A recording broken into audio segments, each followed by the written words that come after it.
From the moment Emily was born, she had a companion no one else could see. It wasn't a doll, a toy, or even an imaginary friend, at least, that's what she insisted. It was something real, something that was always with her, although it remained invisible to everyone else. She named him Felix. He had been her playmate when she was little, her confidant during difficult times, and her protector when she was scared. To Emily, Felix wasn't just an imaginary creation from her mind. He was as real as any friend could be.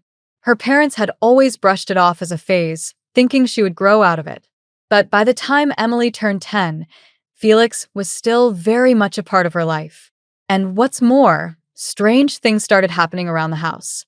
It started with small things, objects that would move when no one was near them. Emily would set her favorite book on the table, and moments later, it would be across the room. Or she'd be playing with her dolls, and one of them would suddenly be on the shelf, as if placed there by someone unseen. At first, her parents thought she was playing tricks, but Emily insisted it wasn't her. "It's Felix," she would say simply. Her parents exchanged worried glances. They didn't know what to make of it. Was their daughter's imagination becoming too strong? Or was there something more to this, Felix? One night, after another incident where a glass of water mysteriously spilled over without anyone touching it, Emily's mother sat her down for a talk. "Sweetheart, I know you think Felix is real," her mother began gently, "but sometimes our imaginations can feel very strong. Felix isn't really there, is he?" Emily looked up at her mother with wide, innocent eyes. "He is, Mom. He just doesn't want you to see him." Her mother frowned. "Why not?" "He says it's because grown-ups don't believe in him anymore. And if you don't believe, you can't see him."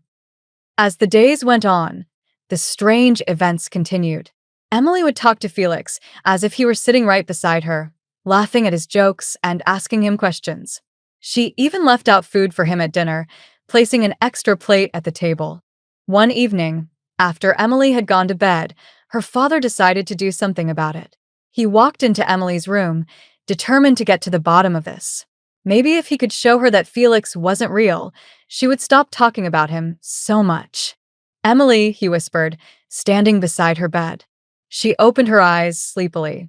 "Yes, Dad. Let's talk about Felix. I want to understand him better. What does he look like?" Emily yawned and sat up. "Well, he's kind of tall, with black hair and green eyes. He wears old clothes, like from a long time ago. But he's nice. He protects me." Her father nodded, trying to play along. "And where is he right now?" Emily smiled. "He's sitting at the foot of my bed." Her father glanced at the empty space. "Right. Okay. Well, it's time for you to go back to sleep now." As he turned to leave the room, something cold brushed against his arm. He froze, the hairs on the back of his neck standing up. Slowly, he turned around, but of course, no one was there. "Good night, Felix," Emily whispered as she snuggled back into her blankets. Her father left the room, his mind racing. He couldn't shake the feeling that something had touched him, something unseen. The next day, Emily's father decided to investigate further. He spent hours reading online forums and books about invisible friends, spirits, and the paranormal. He didn't believe in ghosts, but the strange events in their house were becoming harder to ignore. As he was reading, Emily came into the living room, her face pale and worried. "Dad, Felix says something bad is going to happen," she said quietly. Her father looked up from his computer. "What do you mean?" "He says there's someone else here, someone who doesn't like us." A chill ran down her father's spine. "Who?" Emily's voice was barely a whisper. "I don't know, but Felix says we need to be careful." That night, Emily's father lay awake in bed, listening to every creak and groan of the house. He didn't know what to think anymore. Was Felix just a figment of Emily's imagination, or was there something else in the house with them? As he lay there, the temperature in the room seemed to drop, and a strange feeling washed over him, like he was being watched. Suddenly, the bedroom door creaked open. He sat up, his heart pounding. "Emily," he called out. But it wasn't Emily. The room was empty, yet the door continued to open on its own. And then, just as quickly, it slammed shut. His wife woke up with a start. What's going on? I don't know, he said, getting out of bed. Stay here. He walked toward the door, feeling a cold breeze brush past him as if something or someone had just walked by. He reached for the doorknob, but before he could turn it, the lights in the room flickered and went out. Felix, he whispered, feeling a strange sense of dread. But there was no answer.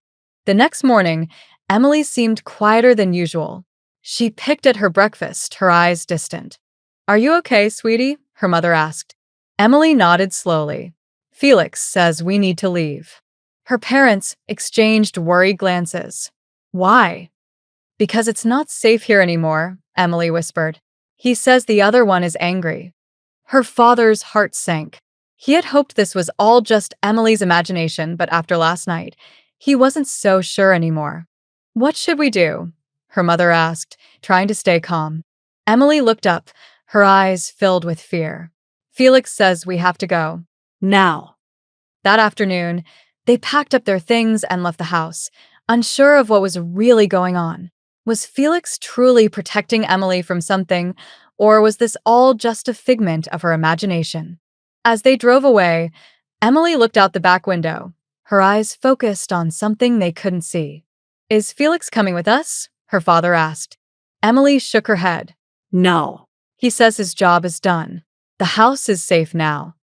Her father frowned. But I thought you said. He wasn't the one causing the bad things, Emily interrupted. It was someone else. But Felix stopped them. Her parents exchanged another glance, unsure of what to say. Will we see Felix again? Her mother asked gently. Emily smiled softly. Maybe. But he says we'll be okay now. And with that, they drove off, leaving behind the house and Felix with a mix of relief and uncertainty. What had really happened there? Was Felix just a part of Emily's vivid imagination, or was he something else entirely? They would never know for sure.